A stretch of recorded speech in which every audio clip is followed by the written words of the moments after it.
खबर घर बैसल सुनू जानकी एडीएम सदखन कहीं सबके ऐसी मन माफी कपन बात ऐसा सुनू जानकी एडीएम सदखन कहीं सबके ऐसी मन माफी कपन बात ऐसा सुनू सुनू सुनू। मिथिलांचल गर्व जानकी एफएम 106 मेगा।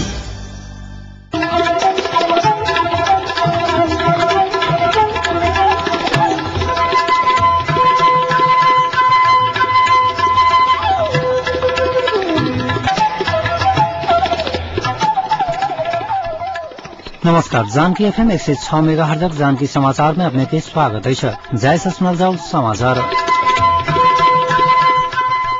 एक मुख्य समाचार।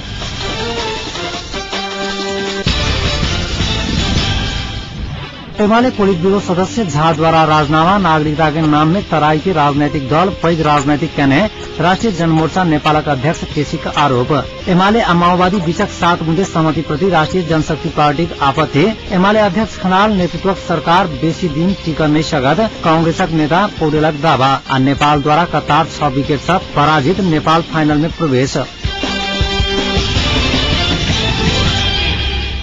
एमाले पोलिट ब्यूरो सदस्य रामचन्द्र झा आई पार्टी से राजनामा गरिनेछ। पार्टी मुख्यालय बल्खु पहुंचकर झा महासचिव ईश्वर पोखरेल समक्ष राजनामा बुझाउलिनेछ। एमाले मंत्रिमंडल में सिफारिश कहने 3 गोटे में अपना के समावेश नहीं कहने कहत झा राजनामा देने स्रोतक दावा है। झा पार्टी में अध्यक्ष झलनाथ खनाल निकट मानल जाइत छैठ। ओ संविधान सभा निर्वाचन में धनुषा क्षेत्र नंबर 1 से विजय भेल छैठ। झा माओवादी अध्यक्ष पुष्पकमल दाहाल नेतृत्व के गठबंधन सरकार में स्थानीय विकास मंत्री रहेथ। नया मंत्रिमंडल में मधेश के महत्वपूर्ण मंत्रालय के दावा करैत 3 दिन पहिने बैसल एमाले संसदीय दलक बैसार में झा धमकीपूर्ण भाषा में कहने रहेत तराई क्षेत्र के देखबाक सवाल में कनिक फराकिलो हेबाग एमाले के आयल 8 लाख मधेसी के वोट के सम्मान करग जे दलक ओही में चित बुझावग कहीं नहीं सोचल लेल ओ बताउने रहेत। एमहर नेता झा अपने राजनामा नहीं देने दावा करेनेछ। पार्टी संग अपना कोनो असंतुष्टि नहीं रहल ओ बताउलेनेछ।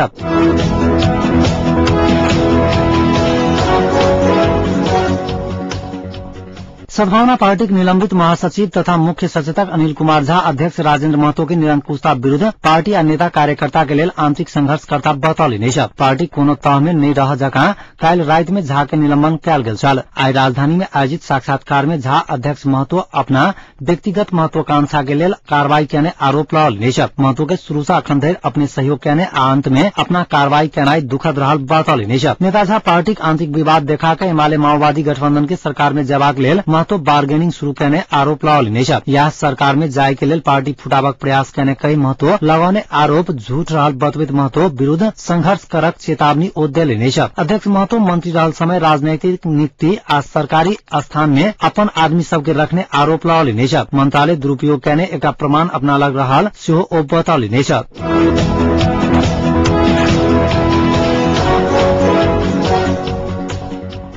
राष्ट्रिय जनशक्ति पार्टी एमाले माओवादी बीच भेल 7 सूत्रीय सहमति आपत्तिजनक भेल जनौलक अछि। आई राजापा अध्यक्ष सूर्य बहादुर थापा एक विज्ञप्ति जारी करैत देश 7 महीना के बाद प्रधानमंत्री पाउनाई खुशी के बात होइत प्रधानमंत्री निर्वाचित होबसँ किछु काल आगू मात्रै माओवादी अध्यक्ष पुष्पकमल दाहाल आ एमाले अध्यक्ष झलनाथ खनाल बीच गोप्य रूप में कयल गेल 7 सूत्रीय समझौता आपत्तिजनक भेल बतौलिनेछ। विज्ञप्ति में थापा एमाले माओवादी गठबंधन के सरकार के गुण आ दोष के आधार में सहयोग सेहो करब उल्लेख कयलिनेछ। ओ शांति प्रक्रिया के तार्किक निष्कर्ष में पहुंचाबे के आ नया संविधान निर्माण करे के विषय में राजापा के भूमिका सकारात्मक हैत बतौलिनेछ। थापा विज्ञप्ति में झलनाथ खनाल प्रधानमंत्री भेल प्रति बधाई दैत एमाले माओवादी बीचक गोप्य समझदारी के कतबो पुनर्व्याख्या करत ओ गंभीर राजनैतिक प्रश्न उठाउने बतौलिनेछ।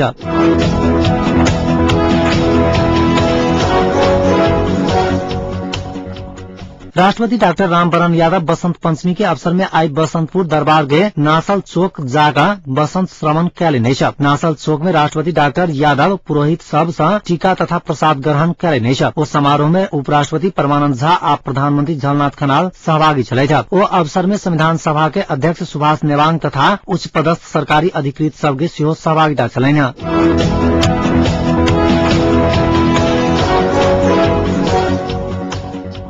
राष्ट्रिय जनमोर्चा नेपालका अध्यक्ष चित्रबहादुर केसी नागरिकता के नाम में तराई के किछु राजनैतिक दल पैघ राजनीतिक कहने आरोप लगाउने नेछ। ओ देश आ राष्ट्रियता के लेल सजग भएका आन्दोलन में उतर सबसे आह्वान कैले नेछ। राजधानी में आयोजित एकटा कार्यक्रम में बजट अध्यक्ष केसी देश के राष्ट्रियता खतरा में पर लागल आरोप लगाउने नेछ। ओ राष्ट्र आ राष्ट्रियता के लेल अपने देशव्यापी अभियान शुरू कहने बतौले नेछ। 2063 साल में 40 लाख के नागरिकता वितरण भेल कहैत अध्यक्ष केसी अखनो 35 लाख आदमी नागरिकता नहीं पाउने कहैत मधेश में बात उठनाई जायज नहीं रहल बतौले नेछ। ओ खुला सीमाना भेल ठाम में नागरिकता वितरण करैत गेला सँ स्थानीय नेपाली नागरिक अल्पमत में पड़ल चेतावनी देले नेछ। ओ नागरिकता संबंध में सर्वोच्च अदालत देने फैसला जायज रहल कहैत ओई के अनुसरण कर परत बतौले नेछ। सर्वोच्च अदालत नागरिकता बिना मतदान कर नहीं मिलत तथा मतदाता नामावली संकलन में सेहो नागरिकता आवश्यक परत निर्णय कैने छल।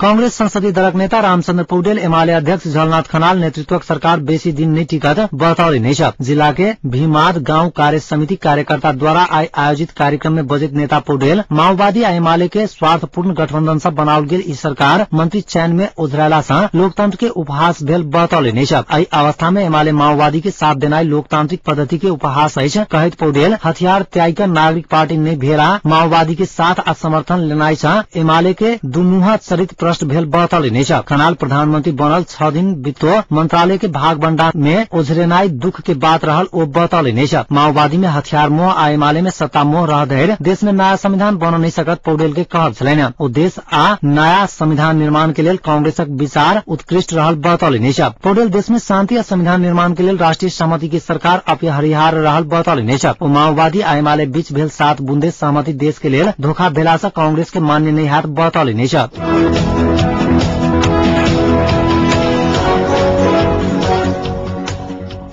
नेपाल पर्यटन वर्ष 2011 के लेल सद्भावना राजदूत घोषित विश्व के सबसे छोट खगेन्द्र थापा मगर ओ हैसियत छोड़ के संभावना है। राजदूत घोषित मगर के पर्यटन बोर्ड व्यवस्था का अपमानित करने ठहर करैत ओ हैसियत से मुक्त कर संदर्भ में विमर्श चल रहा बताओल गेल। एक कार्यक्रम में सहभागी होबा खगेन्द्र थापा मगर हांगकांग गेल प्रतिष्ठानक अध्यक्ष मीन बहादुर राणा बतौले नेछ। पर्यटन प्रवर्धन के लेल सद्भावना राजदूत बनाओल गेल व्यक्ति के पर्यटन वर्ष घोषणा सभा में नहीं बजाओल गेल प्रतिष्ठानक अध्यक्ष राणा कहले नेछ। भव्य समारोह में निमंत्रण नहीं देने हमर सभक पैघ अपमान अछि राणा के कहब छलैन। विदेश भ्रमण के क्रम में प्रत्येक देश के लेल 50,000 देत बताओल गेला के बादो बेलायत भ्रमण से घुरला के बादो ओई रकम के लेल बेर बेर तगादा कर पड़ल राणा बतौले नेछ।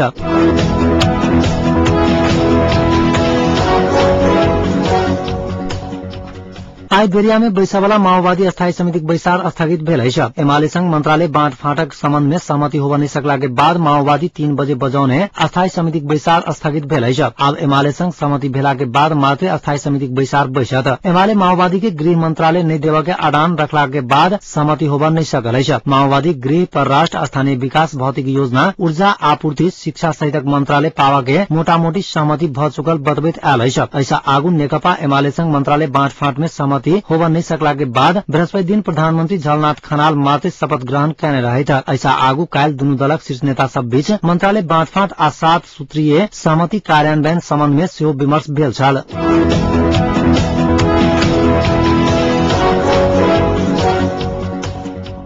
भूटानी शरणार्थी सबके पिछला समय विश्व खाद्य कार्यक्रम शरणार्थी संबंधी राष्ट्र संघीय निकाय UNHCR बीच आपसी सहमति में मानवीय सहयोग के रूप में राशन देवाक निर्णय भेल। UNHCR के सूचना विभाग जानकारी देलक है। राशन शिविर व्यवस्थापन समिति संघ सहकार्य का तत्काल वितरण शुरू कर लागल कहैत शनिश्रेय शिविर के सचिव चंपा सिंह राय बतौले नेछ। एम्हर शरणार्थी दर्जा आ परिचय के विषय में क्रमशः छानबीन करैत आगू बढ़ावा UNHCR जनौलक है। नेपाल सरकार के ठोस पहल के बाद अन्य प्रक्रिया आगू बढ़ाल जात आ ओई के लेल प्रक्रिया जारी रहल शरणार्थी समन्वय इलाका उपनिर्देशक तथा सहायक प्रमुख जिला अधिकारी लेखनाथ पोखरेल बतौले नेछ।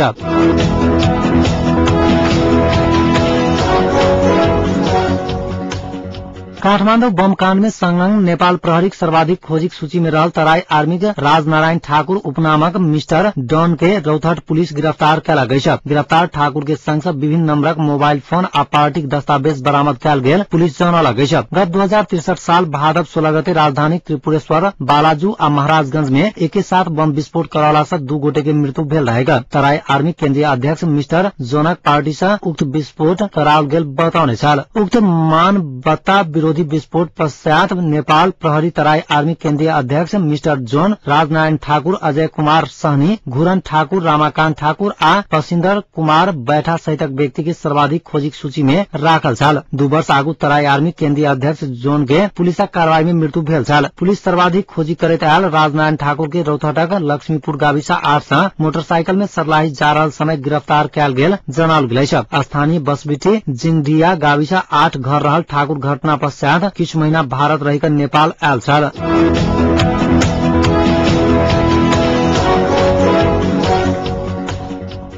आई बसंत पंचमी अर्थात सरस्वती पूजा नेपाल भारतक विभिन्न स्थान में श्रद्धापूर्वक भगवान सरस्वती के आराधना करके मनाओल जा रहा है। एहि अवसर पर जनकपुर सहित देशक विभिन्न स्थानक शैक्षिक संस्था सब में विद्याक देवी सरस्वती भगवानक आराधना एवं पूजा पाठ करबा लेल भोरे सब विद्यार्थी सभक चहल पहल देखल जा रहा है। शैक्षिक संस्था के अलावा विद्यार्थी सब नगरक विभिन्न स्थान पर भगवान सरस्वती प्रतिमा स्थापना कर श्रद्धापूर्वक पूजा पाठ कर रहा है। हिन्दू धर्म अनुसार भगवान सरस्वती ज्ञान एवं बुद्धि के प्रतीक है। भगवान सरस्वती विद्या के प्रतीक के कारण मूल रूप से विद्यार्थी सब आजुक दिन श्रद्धा एवं भक्ति पूर्वक पूजा पाठ कर सरस्वती पूजा कैल करैत अछि।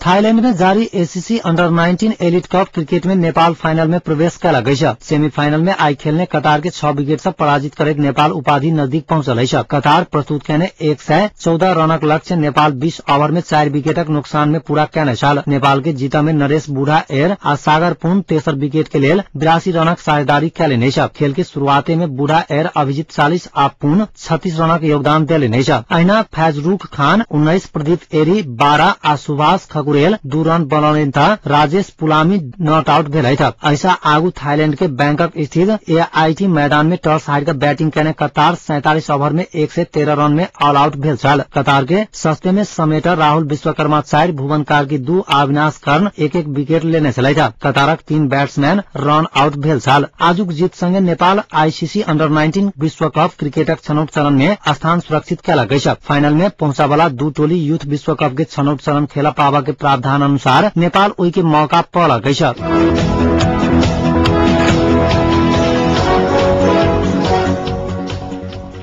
आज जनकपुरक तापक्रम अखन जनकपुरक तापक्रम 23 डिग्री सेल्सियस रहल अछि।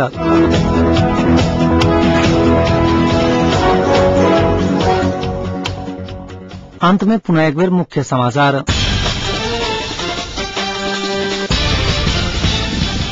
एमाले पोलिट ब्यूरो सदस्य झा द्वारा राजनामा, नागरिकता के नाम में तराई के राजनैतिक दल पैघ राजनैतिक पेने राष्ट्रिय जनमोर्चा नेपालक अध्यक्ष केसीक आरोप। एमाले आ माओवादी बीचक 7 सूत्री सहमति प्रति राष्ट्रिय जनशक्ति पार्टी का आपत्ति। एमाले अध्यक्ष खनाल नेतृत्वक सरकार बेसी दिन टिक नहीं सकत, कांग्रेसक नेता पौडेलक दावा। आ नेपाल द्वारा कतार 6 विकेट से पराजित, नेपाल फाइनल में प्रवेश। एखनुक समाचार एतै समाप्त होइते पुनः समाचार लग उपस्थित है। नमस्कार।